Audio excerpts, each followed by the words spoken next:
Thank you, gentlemen. Very good. And now we're going to have Bob Burnett is going to say a few words to you. Bob is really the founder of the Superhome movement, and there was a lot of planning that went on, and Bob's been with it every step of the way. Bob.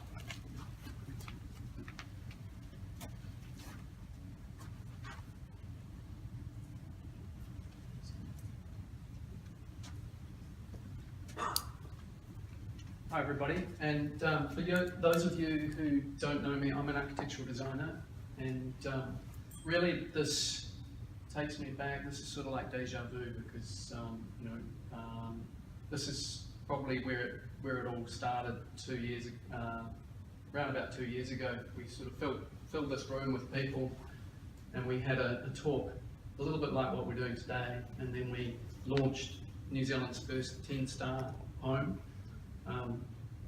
And back then it was actually we had a talk here, and then we had a site meeting, and we visited it under construction. So it was only in August that year that it was launched, and that really marked the start of the Superhome movement, and the rest is history. So we've done quite a lot so far, but there's still quite a lot to do. And so just recapping on the tour, thank you so much to everybody for being involved, and it's great that so many people here today participated in the tour, and thanks to all the students. It was amazing to have your help, and it really was a big help to us, and I'm glad that you learned a lot. And I think we did a better job this year of kind of briefing you guys and communicating with you about the homes and what was in the homes. And I think that, yeah, to learn something to talk to somebody else about, you've really got to learn it doubly well, and so you really know your stuff now. And you'll be one up on the rest of the students that weren't participating. And yeah, it's really important because I'm sure having the amazing Bernadette as your tutor is quite different to other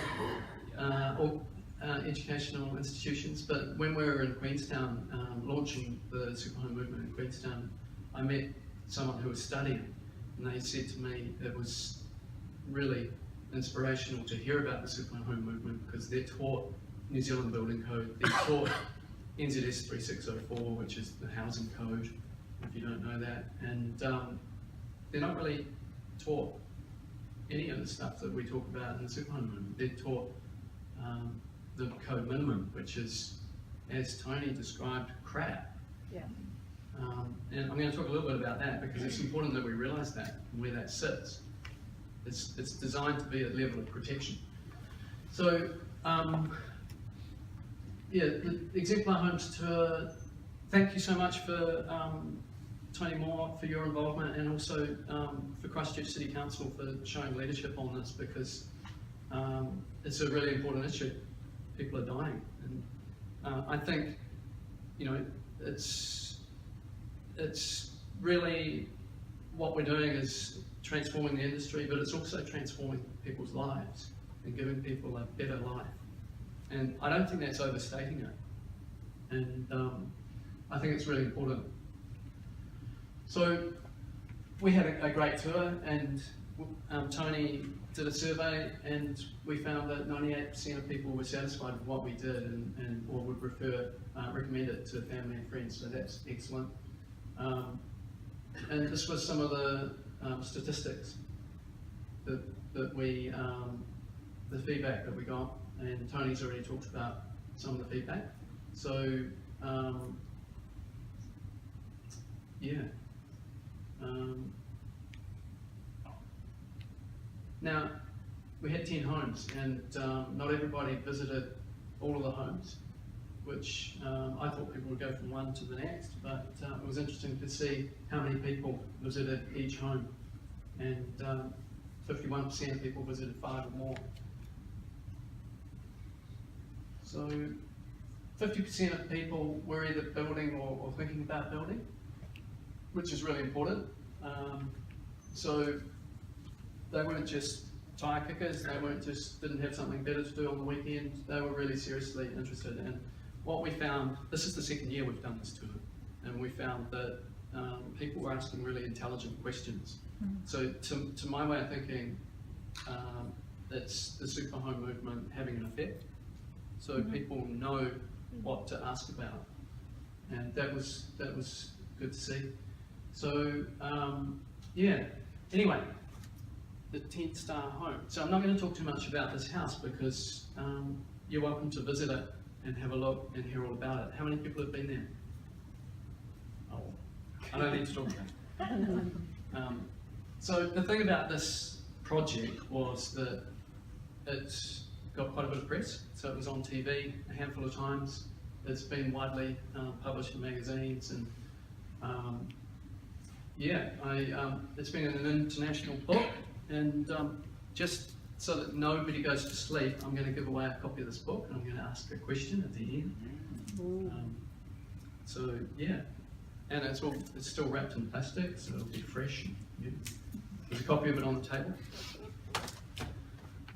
So yeah, that was this. This is actually just hot off the press. It just came out a month or two ago, so you can buy that on Amazon. It's quite a substantial book. It's about $100, and our little 10-star house in there is probably one of the smallest, cheapest houses in there. The rest of them are multi-million-dollar mansions, and so that was interesting. But this year was interesting. So someone texted me this photo from the back of a toilet door in Westfield Mall, and I thought, well, you know, if you're on the back of a toilet, on the toilet wall, then maybe you've made it. I think when I supplied the photo, it was supposed to go on the back of a bus. I didn't realise it was going to end up in a toilet cubicle. So yeah, the good thing about the publicity is it really, that house caught people's attention and caught people's imagination about that you can have a better home, and it can be an affordable home. So that is quite a different home to most of the homes that I've designed or built through my career. So the home that we put on tour is my time up? No, the lights just went off. The home that we had on the tour this year was this house in Rexton, which I'm facetiously calling the 11-star home, even though New Zealand Green Building Council would hate that because there's no such thing. But it is better in many ways than the 10-star home. And some of you would have visited that house and seen some of the systems and how it integrates. So anyway, there's I will talk a little bit about the houses because that was what was on the program, and so I better do that. But there is a website. So there was 2 10-star houses actually. One was a single story.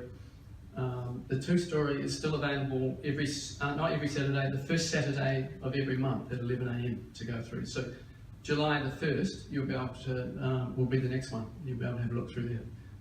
So for me, my kind of journey really almost started with this house here, which is my own home, which I tried out quite a few innovative ideas because it was my own project, so I could do whatever I liked. And so it had low-E glazing, and it had thermally broken windows, and it had a lot of thermal mass and a lot of insulation in it, and a lot of ideas.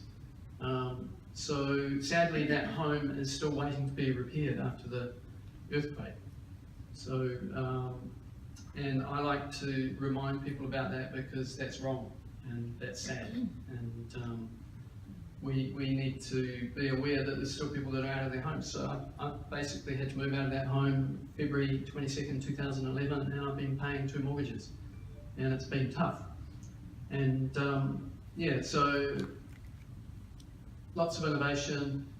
I jokingly say that, you know, it's got all the ideas and thermally broken everything and thermally broken foundations, and now it's got properly broken foundations.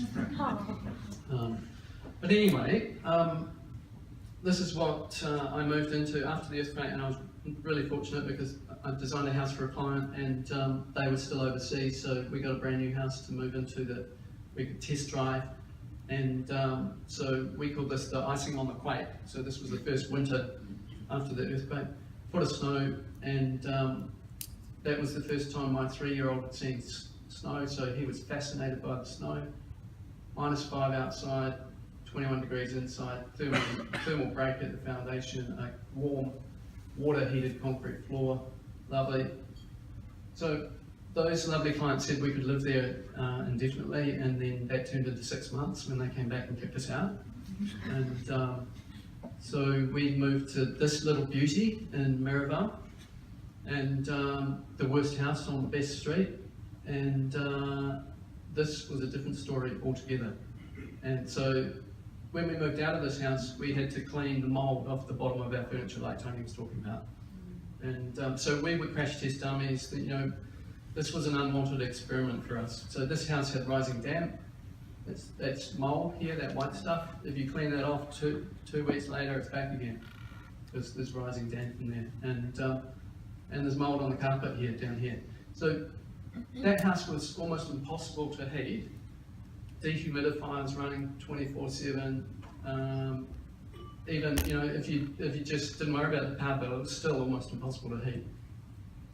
So we got out of that house, and that while we're in that house, my 3-month-old baby and 3-year-old were continuously sick, and you know, coughs, and off to the doctor, all sorts of problems, stomach problems, asthma. So this is the house now that I'm living in, and it's still cold, but at least it's dry. And we've put polythene on the floor, we've put bats under the floor, put more bats in the roof, and we need those curtains, because in that front room there, it's still 5 degrees without heating. So basically, we're tucking our kids into the fridge at night. And you know, if you put heating on and have a big power bill, it could be sort of 12 degrees. Yeah, so, and this is relatively common in New Zealand. So existing houses, yeah, we've got a big problem, but the thing is, new houses, it can be 9 degrees inside the bedroom. And you can have issues with mold and moisture as well. So, you know, we've got a big problem with, you know, the government says they talk about the housing crisis. I think slightly differently. I think we've got a different sort of housing crisis. It's not just how to get more roofs over people's heads and a financial crisis. It's a real health and well-being issue. And this is one of the main reasons that it's sort of strengthened my resolve to do the Superhome movement, because I've experienced these poor conditions firsthand. And by the way, when we were living in the first 2 homes, no health issues whatsoever. This house here, we've just put a ventilation system into that because Sebastian wasn't sleeping. He was getting the signs of asthma, wheezing, and wasn't able to sleep. So that's helping, but it's still cold. So anyway, on to new houses. So these are units made by Housing New Zealand. Is anyone here from Housing New Zealand? Good. Yeah, so there's probably about 30 units here on Blenheim Road, and they're identical to some other units across the square from Church Square, and that's what sort of alerted me to it. They're sort of on my doorstep. But here, you know, this is south facing. We've got a truck going past on a 4-lane busy road on Blenheim Road in Riccarton. We've got almost full height glass here. So this glass here is only going to be heat loss and a sound problem facing that busy road. So, you know, we go back to this one here. I mean, this is south facing, but this was built in 1906. You would have thought we would have learned by now. And then this here is the same design on the opposite corner in Church Square. There's plywood covering the window where the broken window's been. The curtains are tied up, probably mouldy curtains. They're too cold, they're too damp. The rubbish bins are sitting by the front door. There's cheap pull fencing here because they haven't designed a proper fence. And I call this the new slums. opened by John Key, and they touted this as the way forward with the rebuild and the next best thing. So building code, we've already touched on this, it describes the worst possible house that you're legally allowed to build. And Tony and I know about this because we're members of an industry advisory group for a brands research program, it is a problem, exceeding minimum standards. And they researched 300 houses throughout New Zealand, Wellington, Hamilton, Christchurch. 299 of them had standard double glazed windows. And if you don't know the problem with standard double glazed windows, then talk to me about windows. So, Frank Gehry, he's a renowned American architect. Sorry for the bad language, but he later apologised for this, and he was grumpy after getting off a long flight, and he was in a press conference and someone said to him, when are you going to stop designing these sort of look at me, show off houses and do something real? And so whether you like his designs or not, he's a visionary, and he talks a lot about constraints, and he talks about the last 10% or the last 15% where he applies his trade and he uses his talents. So the budget is by far the biggest constraint, but the green agenda is financially positive, so it's not really. So Superhome movement is not just about green, it's not just about sustainability and energy, it's also about resilience. You know, having a house that's not going to be munted after an earthquake, that's going to stand up to the natural disasters and stand up to the weather, be weathertight and have longevity and last the test of time and be durable and all those good things. So, and design. Does it just design properly? So in New Zealand, architects unfortunately have done a very poor job of engaging with the community. 5% of homes are actually designed by architects in New Zealand. Most of them are just built by building companies. So we need to, it all is about design, design. And I'm not just saying that because I'm a designer. It all starts with design because the builders build what's on the plans. And Frank Gehry, he talks about the constraints of design, and you know, gravity's one of them. You know, if you have an earthquake, you're going to know about it. But I think it's not a technical issue, doing better buildings. It's not a financial issue. It's an awareness issue. So we need to transform our thinking, and by all of you being here today, that's really great. And it's great to see so many public here, because I do talks like this, and I often think it's like preaching to the choir, because I'm talking to people who already know what I'm talking about, and they expect to hear what I'm saying. So, yeah. And Frank Gehry talks about doing something for humanity. So we need to do something for ourselves because nobody else is going to do it. The government aren't going to change the building code because it's a political hot potato. If they do, it'll be a really minor incremental change, and we need a massive change. Because as you're going to hear from Bernadette later, we're 20 years behind, and it's really great to see Bernadette's good research and see what I've been talking about validated. So anyway, Superhome movement, this is a tool. There's a number of tools that we're developing, and they will be available for free. Everything we're doing for free because and making available. It's open source, we're breaking down the barriers, there's no trade secrets. So we're just really, really wanting to share information because we think it's too important. So here, our aim here is to turn this into an interactive infographic, so you can click on whatever rating, it'll tell you what you need to do to achieve that. If you get to say a 6 or a 7, edge insulation might appear on your slab. If you get to an 8, you might have solar panels, etc. It'll tell you the performance of the house, it'll tell you the cost to build the house, it'll tell you what your power bill will be per month. And then there's a mortgage calculator, so what would happen if you put what you'd normally spend on your power, if you go up to say an 8, 9, 10 star home with no power bill, and put that on your mortgage. What would happen if you had an electric vehicle? That would really improve the equation. So it will make a massive difference. And what is the end value of the property? So we're developing this we're sort of lining up people to collaborate on this. So this is a cross section through the 10-star home. So we're monitoring different houses and what we're doing with how well they're performing. And so that will feed into that tool. So that tool will also feed into a thing called a guide to creating a super home. So you'll be able to sort of get information about all of the good things you need to be thinking about.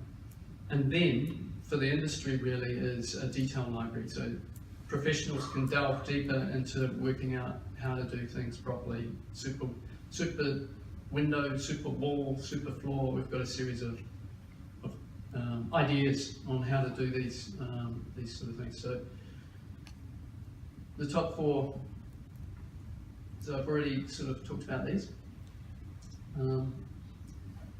But design, it's really about not just functionality, but it's about beauty and delight and just feeling good about your house. So wouldn't it be good if we're all proud of our house and we really enjoyed inviting people around to dinner? How does that affect your psychological health? So Tony talked about suicide rates. That's the opposite end of that spectrum. So yeah, so I think it's really important. It's a winning combination. The performance of the home and the delight and the beauty of a home. So another thing is we're really needing to think about communities and designing subdivisions. If we're going to have greenfield subdivisions, which we should be limiting because it's not sustainable, then why are we designing the sections north-south orientated instead of east-west? We're pushing people into designing houses that don't really work, that have the garage blocking the sun to the house. So this house here, every single room in this house has sun all day. So that's why I included that example. So what is the super home movement for the industry, for the public? It's about awareness and sharing ideas and getting a much better house, better for your money and better for your health and happiness. For the industry, it's really about collaboration, and it's a tight network of leaders and experts, and it's about new business and meeting with like-minded people to do better buildings. So for me, this little house in Church Square has led to a lot of opportunities on bigger projects, and so we've got involved in doing some social housing for Christchurch City Council. Which needed to be a minimum 6-star rating. We've also repeated this house for private developments and multi-unit, medium density development. So one way forward in terms of a housing portability, which is a whole nother conversation, is why do we not repeat a house that is a good design? If it's a good design, then what's the problem with that? Cookie cutter housing has given sort of repeating of home designs a bad rap.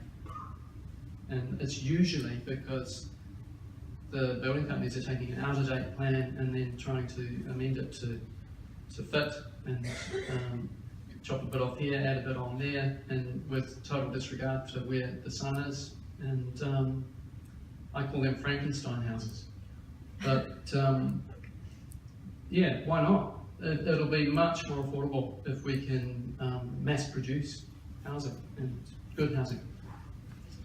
So anyway, this house here, this is the Rickerton house. The day it arrived, and there's I texted the owner and said, do you realise your house has landed? Because it went from slab down to, as you see it there, with the walls up and the roof on, in 2.5 days. And all of those components, the walls and the roof panels, were made off-site and trucked to site. So I really think this is the way forward. And this house here is probably we've achieved a passive house without even trying, because we've air tested it and it's really, really good, and there's still a few little tweaks that we can make it even better. So point 6 is the air tightness, and that's another thing that's missing from the building code, air tightness. So not only is the building code too low a level, there's actually a lot of things that are absent from the building code, and air tightness is one of them. So there's a number of reasons that air tightness is important. You're not leaking heat, then the house is easier to heat. So your average New Zealand house is 7 to 10 air changes. Passive house is less than 1. So that's 10 times the amount of air that's leaking out of the building. But if you've got air leaking out of the building, then somewhere there's going to be condensation in the building fabric, in the wall. So every building we do going forward has a membrane on the inside now, an air tightness membrane. It's also a vapour control membrane, very important.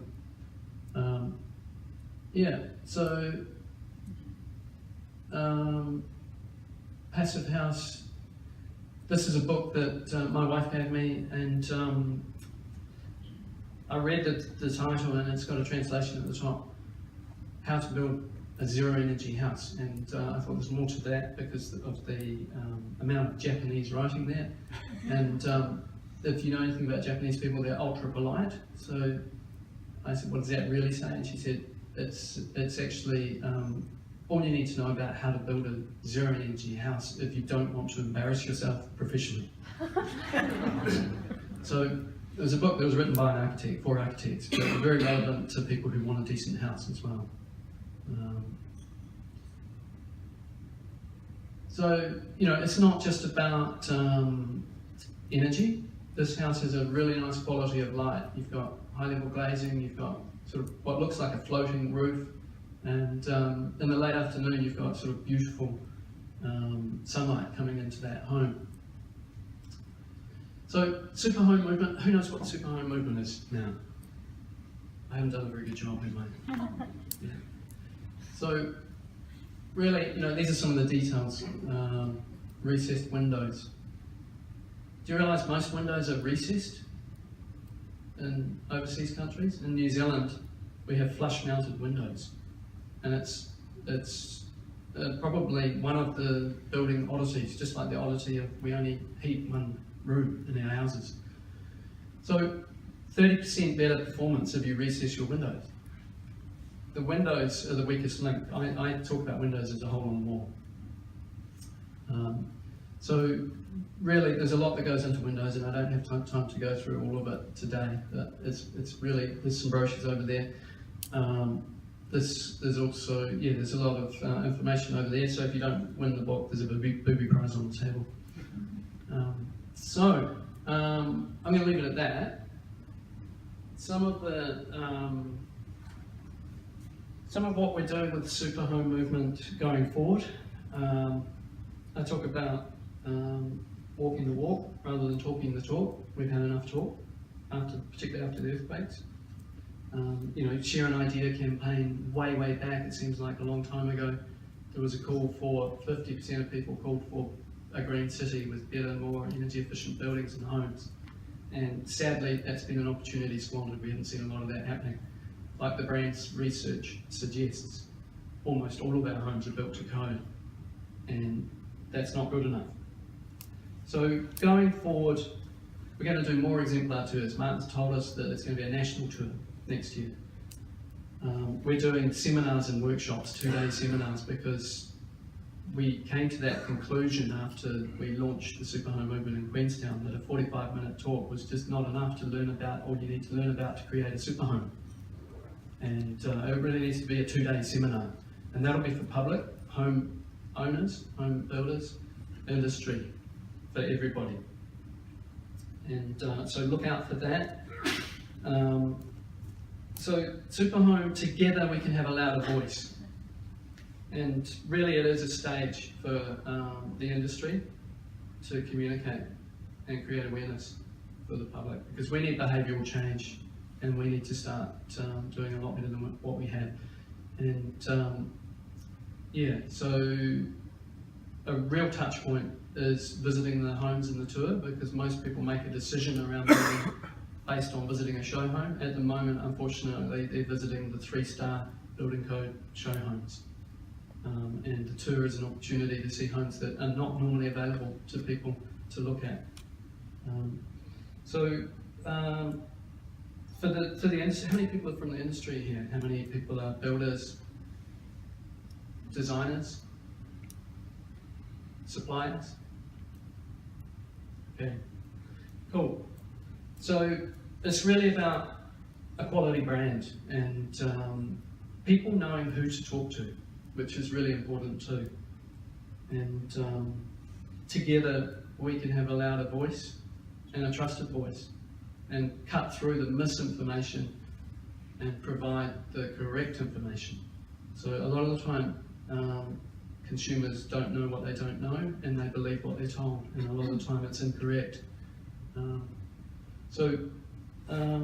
What else have I got here?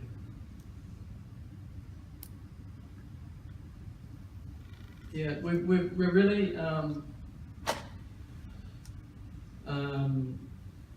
I think it's great what Christchurch City Council have done, but by being involved with the Superhome movement, and that's really set the challenge for the other regions. And there are a lot of things that we can learn from overseas, like incentives, and Wellington City Council offer incentives for building green, so they do away with development contributions, which is really significant.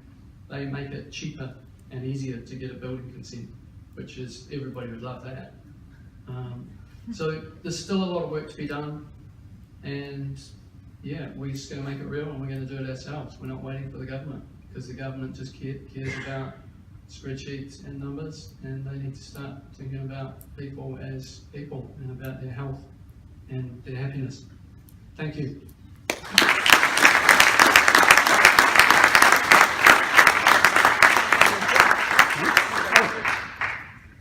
Sorry. How many years behind are we? 20.